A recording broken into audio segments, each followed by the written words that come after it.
Hi guys, आज के इस वीडियो में हम चिन्ह परिपाटी की चर्चा करेंगे। चिन्ह परिपाटी जो है वो परावर्तन और अपवर्तन में जो भी दूरियां आती हैं, जैसे दर्पण हो चाहे लेंस हो, उससे रिलेटेड जो दूरियां हैं, बिंब दूरी है, प्रतिबिंब दूरी है, फोकस दूरी है, या वक्रता त्रिज्या है, या फिर अदर जो भी दूरी है उसका मापन अपन करते हैं। वो जिस विधि से करेंगे उस विधि को ही अपन क्या कहते हैं, चिन्ह परिपाटी।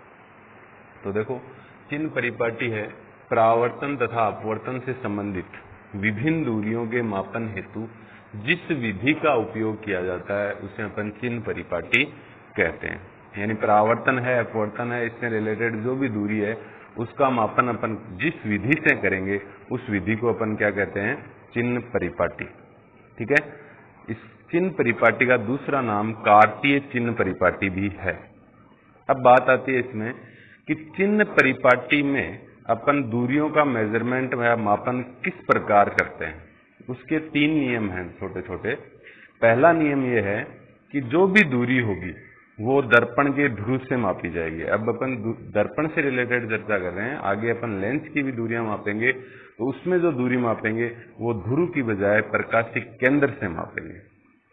एट प्रेजेंट अपन दर्पण की चर्चा कर रहे हैं, तो दर्पण में जो भी दूरी मापी जाएगी वो ध्रुव से मापी जाएगी। जैसे ये अपने पास दर्पण है, मैंने अवतल दर्पण काम में लिया है, ये इसका ध्रुव है P। जो भी दूरी का मापन करेंगे वो स्टार्ट कहां से करेंगे, P से। P से मापना स्टार्ट करेंगे तो सभी दूरियां दर्पण के ध्रुव से मापी जाती है। ठीक है।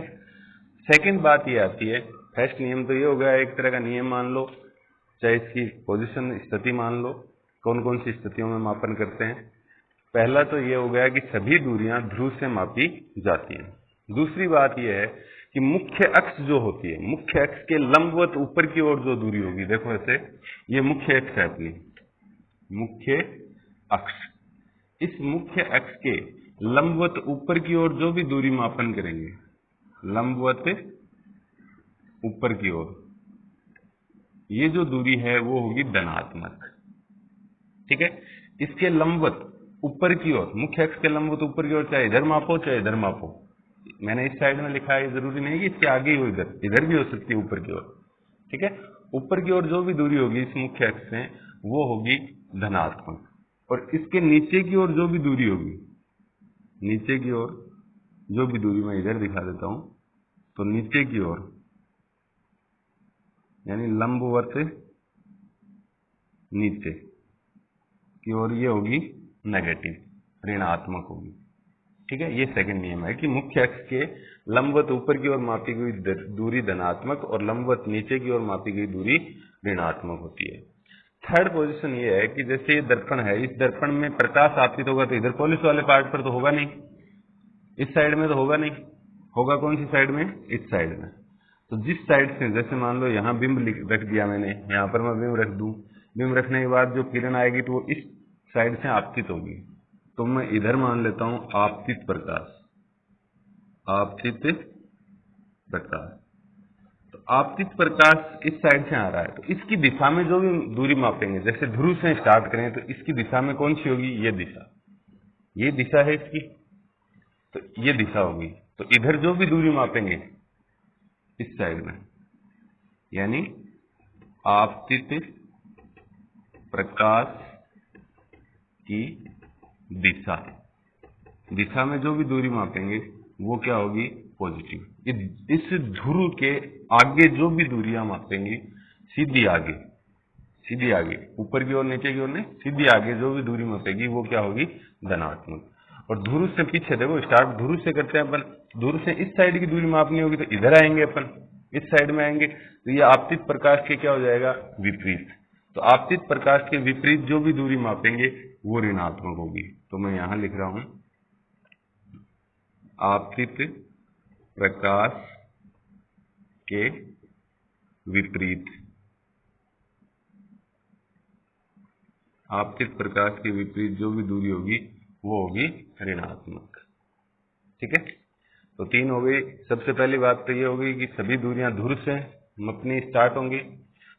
सेकंड ये हो गई कि मुख्य अक्ष के लंबवत ऊपर की ओर जो भी दूरी होगी, चाहे इधर हो चाहे इधर हो, लंबवत ऊपर की ओर जो भी दूरी होगी वो होगी धनात्मक, और लंबवत नीचे की ओर चाहे इधर हो चाहे इधर हो वो दूरी होगी ऋणात्मक।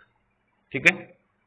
तीसरी बात यह है कि आपतित प्रकाश मान लो इस दिशा से आपतित हो रहा है, तो इस दिशा में जो भी दूरी मापेगी, तो ध्रुव से स्टार्ट करते हैं मापना, तो इस साइड की जो दूरी होगी वो धनात्मक होगी, इसके विपरीत जो भी दूरी होगी वो ऋणात्मक होगी।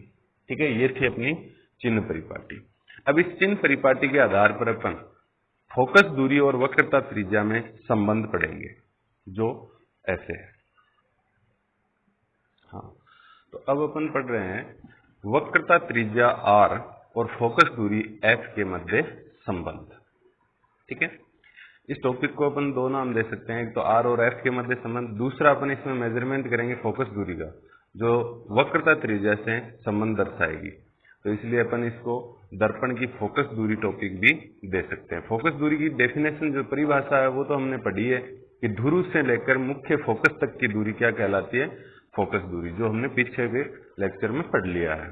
ठीक है, अब अपन देखते हैं फोकस दूरी कैलकुलेट करते हैं। तो फोकस दूरी देखो अवतल दर्पण की भी होगी, अवतल दर्पण की भी होगी और उत्तल दर्पण की भी होगी। ठीक है, तो अवतल दर्पण और उत्तल दर्पण, इसमें से कोई भी एक पूछा जाएगा एग्जाम में। ठीक है, चाहे उत्तल दर्पण हो चाहे अवतल दर्पण हो, जिस दर्पण का नाम दिया हो उसी का डेरिवेशन आपको या उसी की दूरी आपको कैलकुलेट करनी है।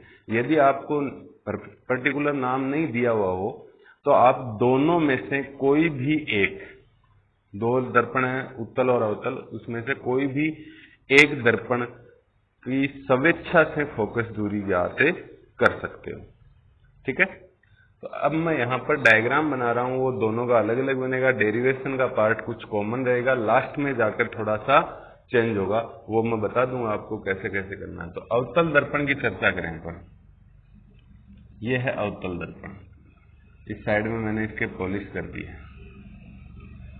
ठीक है, इस अवतल दर्पण में ये हो गई इसकी मुख्य अक्ष। ठीक है, अवतल दर्पण की मुख्य अक्ष के समांतर किरण आपतित करवाएंगे अपन।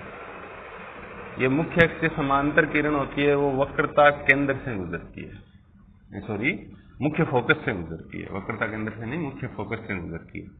ठीक है, तो अब अपन यहां दर्शाएं कि यहां मान लो वक्रता केंद्र C है और यहां पर है वक्रता सॉरी मुख्य फोकस F।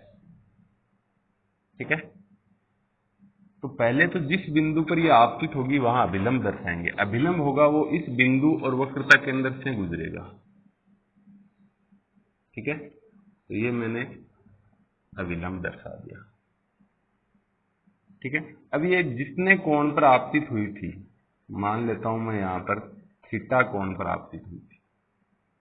ठीक है, तो इतने ही कोण पर यहां से परावर्तित होकर जाएगी और वो मुख्य फोकस से होकर गुजरेगी। कहां से होकर गुजरेगी, मुख्य फोकस से होकर गुजरेगी। तो इतना ही कोण यहां बन जाएगा थीटा।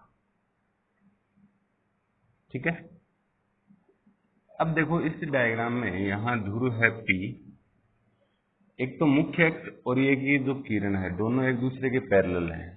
इन दोनों को पैरेलल यानी समांतर रेखा माने और ये तिर्यक रेखा हो जाए।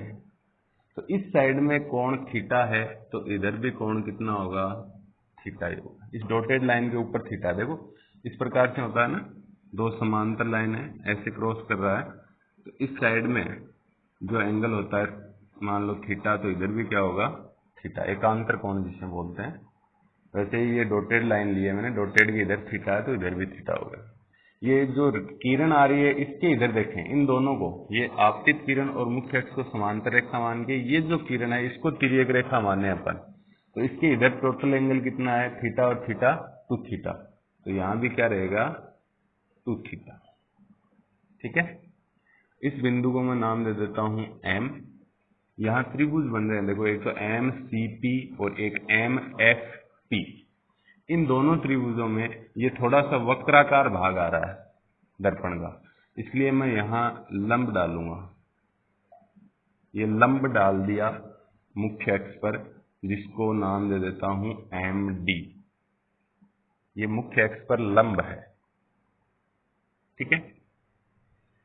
ये अपना डायग्राम बना किसका, अवतल दर्पण का। इसमें कुछ दूरियां जो थी, मुख्य फोकस तक की दूरी क्या होती है, स्मॉल f शो कर देंगे।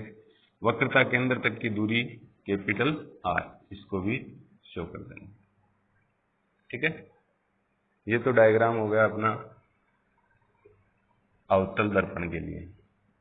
इसको आप जूम करके वीडियो को अपनी फेयर कॉपी में बना सकते हैं, ठीक है। अब उत्तल दर्पण के लिए करें तो उत्तल दर्पण में देखो क्या होता है, ये उत्तल दर्पण है, ठीक है। इस प्रकार से होता है उत्तल दर्पण।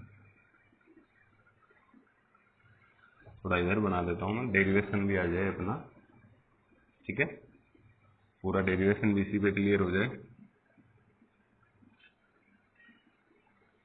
ये दर्पण है अपना उत्तल। जैसा इसमें किया था वैसा इसमें करेंगे। मुख्य अक्ष के समांतर किरण आपतित कराएंगे। ये है अपनी मुख्य अक्ष, ठीक है। मुख्य अक्ष के समांतर किरण इसमें भी आपतित करवाई थी हमने, तो इसमें भी करवा दी। यहां इसका ध्रुव P मान लेते हैं, ये इसका मुख्य फोकस F और ये वक्रता केंद्र C, ठीक है। ये जो किरण है वो ये मुख्य फोकस से गुजरेगी नहीं, इस बार गुजरती हुई प्रतीत होगी। जैसे पीछे के लेक्चर में हमने बनाया था वैसे ही गुजरती हुई प्रतीत होगी, गुजरेगी नहीं, गुजरती हुई प्रतीत होगी, ठीक है। अच्छा, यहाँ जो बिंदु है M माने, इसमें भी M माना था तो इसमें भी M मानेंगे। सेम डेरिवेशन लेना तो सेम टॉपिक लेना पड़ेगा। इस बिंदु पर अभिलंब खींचेंगे तो वक्रता के अंदर C से गुजरेगा, जो इसमें भी गुजरा था M और C में, ये डॉटेड लाइन जो अभिलंब दिखा रही है, वैसे इसमें अभिलंब बनेगा। तो इसको अपन अभिलंब को बना देते हैं यहाँ, ठीक है। ये जो अभिलंब था, अभिलंब और आपतित किरण के मध्य में एंगल मान रहा हूं थीटा, ठीक है। तो देखो इन दोनों को, मुख्य अक्ष और इस किरण को समांतर माने और ये जो अभिलंब है इसको तिर्यक रेखा माने, तो यहां एंगल थीटा बनेगा, तो यहां भी थीटा बनेगा, ठीक है।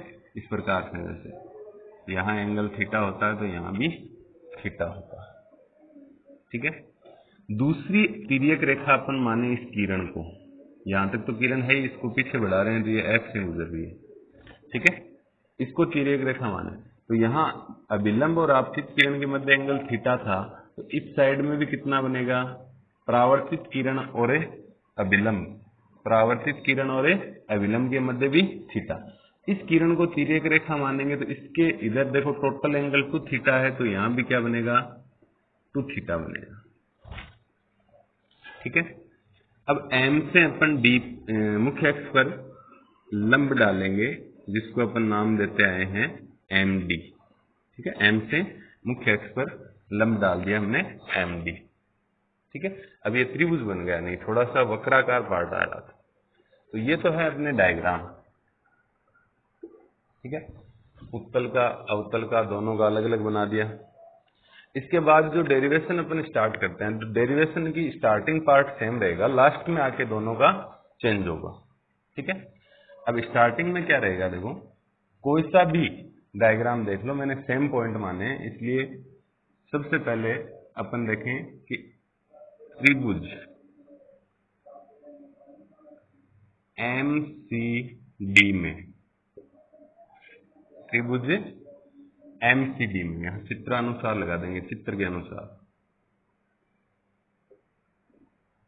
त्रिभुज MCD में, देखो MCD है, इसमें tan थीटा निकालेंगे, tan थीटा, tan थीटा क्या होता है, लंब अपॉन आधार, ठीक है, लंब अपॉन आधार। तो लंब कितना, देखो थीटा के सामने भुजा लंब होगी MD, पहले मैं लिख देता हूं, लंब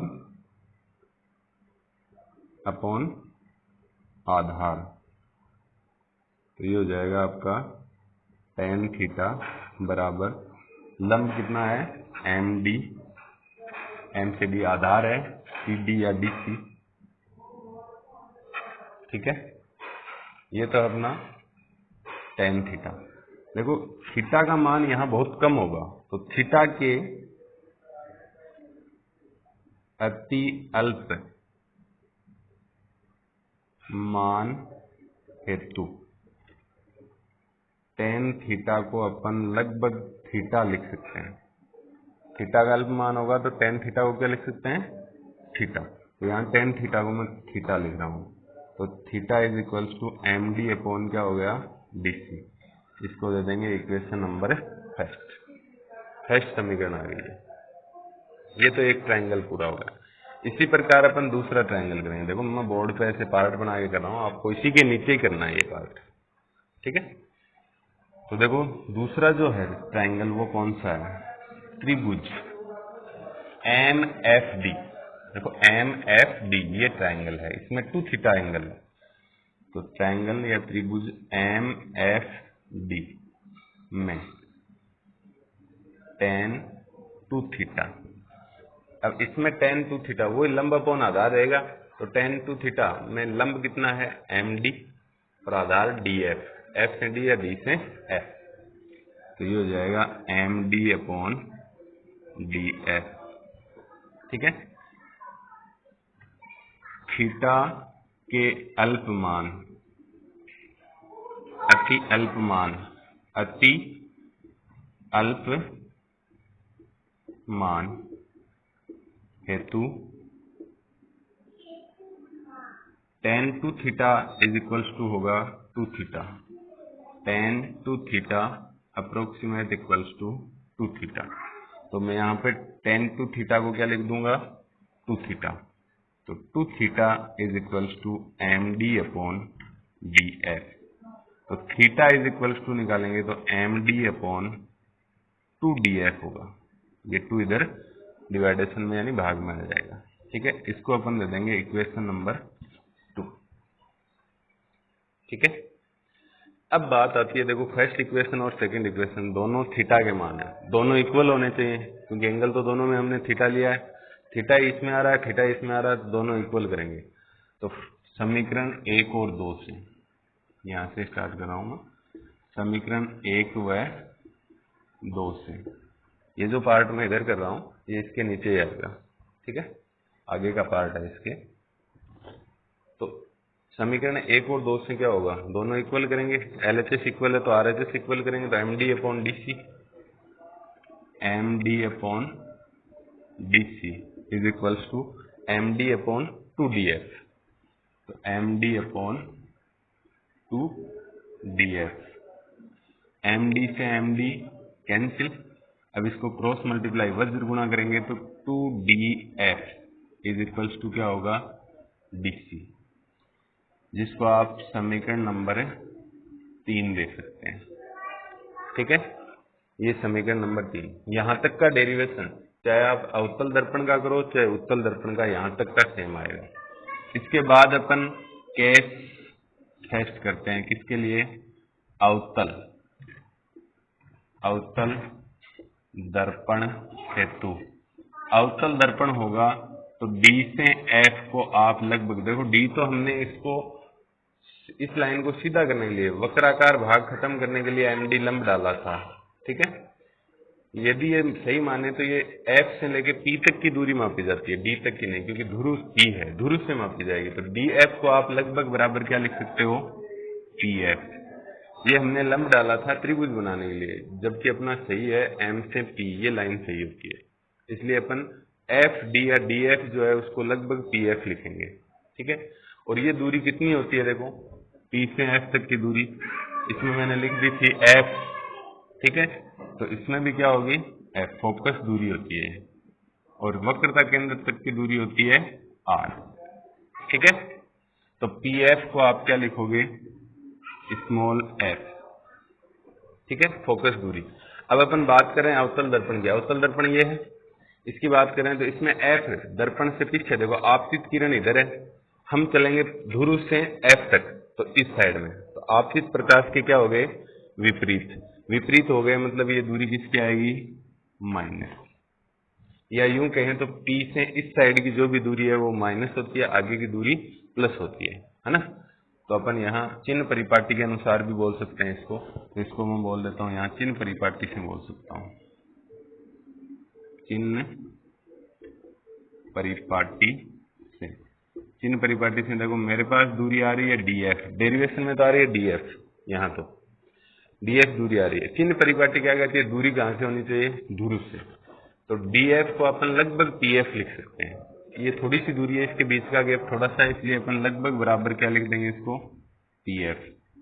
और pf जो है वो फोकस दूरी है, P से है फोकस दूरी है, और ये ध्रुव से पीछे है ना। अभी मैंने बताया था आपतित किरण तो इधर है, हम दूरी कर रहे हैं P से F इधर, क्योंकि ध्रुव से स्टार्ट करनी है, आगे जानी है, तो P से F इधर दूरी कर रहे हैं। तो ये जो दूरी है इसके अपोजिट हो गई, अपोजिट हो गई मतलब ये दूरी आएगी माइनस की, तो माइनस का F लिख दिया। दूसरी दूरी हमें चाहिए DC। अब ये दूरी भी D से है, हमें दूरी कहां से चाहिए, P से, तो P से C लिखेंगे जो कितनी है R, तो इसको लगभग बराबर PC लिख सकते हैं, और इसकी वैल्यू है R। ये भी नेगेटिव आएगी, यानी इस ध्रुव से इस साइड की जो भी दूरी होंगी, इस साइड की वो नेगेटिव, आगे की दूरी पॉजिटिव, ऊपर की भी पॉजिटिव, नीचे की नेगेटिव।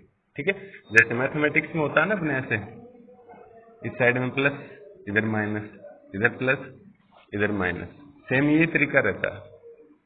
ठीक है, आगे प्लस, ये ध्रुव, इसमें तो ये 0 0 होता है, और इसमें ये P है, बस इतना ही फर्क है।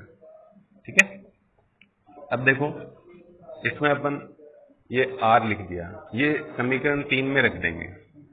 अतः समीकरण 3 से क्या होगा, 2df, तो 2 की जगह 2 रहेगा, df की वैल्यू हमने कितनी निकाली है, minus f, is equals to dc की वैल्यू माइनस r, तो माइनस का 2f is equals to minus r, minus से माइनस कैंसिल, तो f इज इक्वल्स टू हो गया r/2। ठीक है, ये अपना आ गया वक्रता त्रिज्या r और फोकस दूरी f में संबंध। कौन से दर्पण के लिए किया हमने, अवतल के लिए। ठीक है, अब अपन बात करते हैं उत्तल दर्पण के लिए, तो सेकंड केस लगा देंगे यहाँ, केस सेकंड, उत्तल दर्पण हेतु। उत्तल दर्पण के लिए चिन्ह परिपाटी लगाएंगे, चिन्ह परिपाटी से।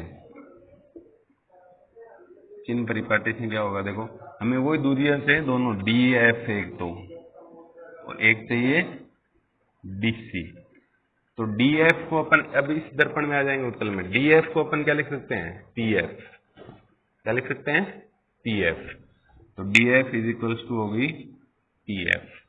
अब PF की वैल्यू कितनी है, P से F कितनी है, फोकल लेंथ, फोकस दूरी है, स्मॉल f।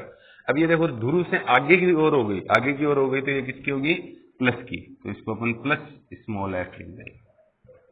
ठीक है, दूसरी दूरी हमें चाहिए DC क्या है, देखो यहाँ D से लेके C, जबकि हमें दूरी चाहिए ध्रुव से, ये तो पॉइंट हमने लिया था, लंब डाला था, इसको सीधा बनाया था, बाकी यहाँ से है स्टार्टिंग, तो P से C लिख सकते हैं इसको, और इसका मान कितना होगा R, ये भी आगे की ओर है तो प्लस का, तो इसको लगभग बराबर में लिख रहा हूं PC, और इसकी वैल्यू कितनी है, प्लस R। दोनों के मान आ गए, फिर समीकरण देखो, इसमें भी दोनों मान निकाल के समीकरण 3 में रखा था, इसमें भी दोनों मान समीकरण 3 में रखेंगे, तो समीकरण 3 से क्या आएगा, देखो 2df की जगह 2 इंटू f, df की जगह f आ गया, इज इक्वल्स टू r, तो f is equals to r/2। तो ये फोकस दूरी और वक्रता त्रिज्या में संबंध आ गया, किसके लिए, उत्तल दर्पण के लिए। दोनों ही संबंध क्या है, सेम आए, f is equals to r/2।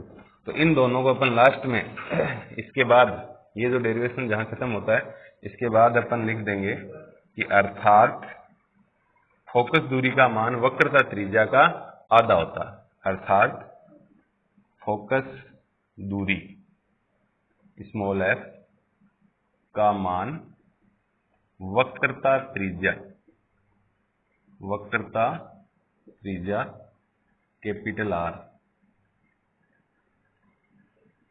का आधा होता है। ठीक है, ये लास्ट में लिख देंगे। अब देखो, ये बात तो हुई अपने टॉपिक की, ये तो हमने पढ़ लिया। यदि एग्जाम में पूछा जाए तो एग्जाम में मैंने अभी बताया था आपको कि दोनों का एक साथ नहीं करना है, आपको एक ही पूछा जाएगा। या तो नाम दे देगा, जैसे अवतल दर्पण का नाम दे दिया तो आप अवतल का चित्र बनाओ, उत्तल का मत बनाओ। अवतल का ही बनाना है, उत्तल का नहीं बनाना। अवतल का पूछा तो अवतल का चित्र आएगा, ये पार्ट, ये और ये, यहां तक समीकरण 3 तक कॉमन रहेगा, चाहे उत्तल हो चाहे अवतल हो, कॉमन रहेगा। हम अवतल की चर्चा करें तो अवतल का चित्र आने के बाद समीकरण 3 तक आ जाएगा। फिर केस फर्स्ट ही करना है, सेकंड नहीं करना है, क्योंकि सेकंड तो हमें पूछा नहीं, हमें अवतल पूछा है तो केवल फर्स्ट केस करना है, यहां तक कर देना। F is equals to R/2, first case complete करके लास्ट में लिख देना, अर्थात फोकस दूरी F का मान वक्रता त्रिज्या R का आधा होता है। यदि आपको उत्तल का पूछ ले तो अवतल का चित्र नहीं बनाना है, उत्तल का चित्र बनाना है।